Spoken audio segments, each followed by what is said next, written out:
Hello friends, welcome to our channel. మరొక వీడియోతో మేము ముందుకైతే వచ్చాను. ఈ వీడియో ఏంటి అంటారా? థంబ్నెయిల్ చూసే ఉంటారు.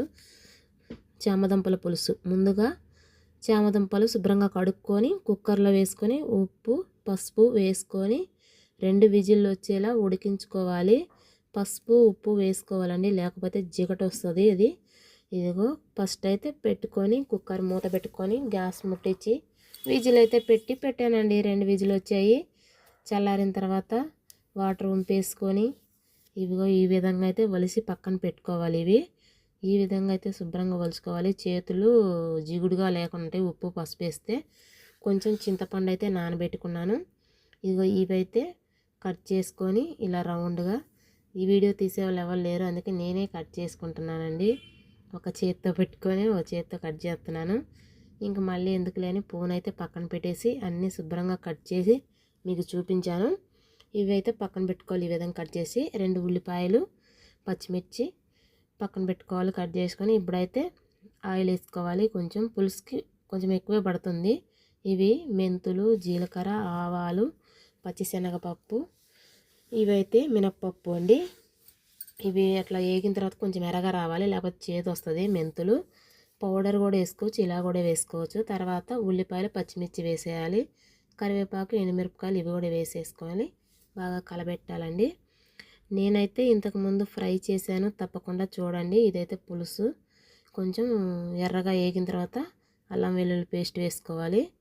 ఇది కూడా బాగా ఫ్రై అయ్యేలా కలబెట్టుకోవాలండి. పేస్టు కలబెట్టుకొని ఇప్పుడైతే ఏం వేసుకోవాలి, మా బావ అయితే టమాటాలు కట్ చేస్తున్నాడు కర్రీకి.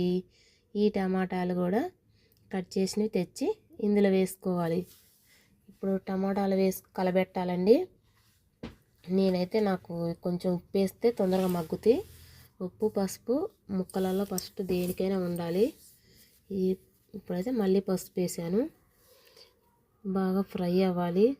కొద్దిసేపు అయితే ప్లేట్ పెట్టుకుందాము. ప్లేట్ పెట్టుకుంటే ఫ్రై అవుతుంది. ఇప్పుడు ఎలా ఉందో చూడండి. గుజ్జు వచ్చేసింది కదా, ఇలా గుజ్జు వస్తుందండి టమాటా. ఇప్పుడు కారం వేసుకోవాలి తగినంత. నేనైతే 2 స్పూన్లు వేసుకున్నాను. ఇంకా కొంచెం గరం మసాలా, కొంచెం చికెన్ మసాలా వేసాను. ఇవి కూడా బాగా కలబెట్టేనండి. కలబెట్టినప్పుడు ఆవిరైతే ఫోన్కి వచ్చేస్తుంది, అందుకే దూరం పెట్టిన. అదిగా చూసారా. ఇంకా కలబెట్టిన తర్వాత ముక్కలు అయితే వేసేసుకుందాం. ముక్కలు వేసుకొని బాగా కలబెట్టుకోవాలి. కలబెట్టుకొని చింతపండు పిసికి పక్కనైతే పెట్టుకున్నాను. కొంచెం మిస్ అయిందండి, చింతపండు కడిగి అది పెట్టిందైతే మిస్ అయింది వీడియో. ఇంకా చూసారా, చింతపండు రసం తీసుకొని పక్కన పెట్టుకున్నా. కొంచెం కలబెట్టిన తర్వాత 2 మినిట్స్ చింతపండు గుజ్జు అందులో పోసేయాలి. పోసి కలబెట్టుకోవాలి.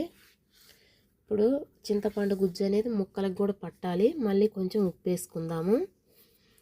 ఉప్పేసి తగినన్ని వాటర్ పోసుకోవాలి. మీరు అంత చిక్కగా ఉండకూడదు, అంత నీళ్ళుగా ఉండకూడదండి, మీడియంగా ఉండాలి. చూసారు ఈ విధంగా అయితే ఉండాలి. తర్వాత ధనియాల పౌడర్ అయితే వేసుకున్నాను. ఇది నేను పట్టుకున్నాను, ఆ ధనియాల పౌడర్ వేసుకున్నాను. కొంచెం కరివేపాకు పుదీనా, ఇందాక కరివేపాకు వేసాను, మళ్ళీ కొంచెం వేసా. కొత్తిమీర కూడా వేసి కలబెట్టుకుందాము. కలబెట్టుకొని ఇప్పుడైతే మళ్ళీ ప్లేట్ పెట్టుకోవాలి కాసేపు. ఎందుకంటే ఈ వాటర్ పోసాం కదా, మరగాలి. మరిగితే బాగుంటుందండి.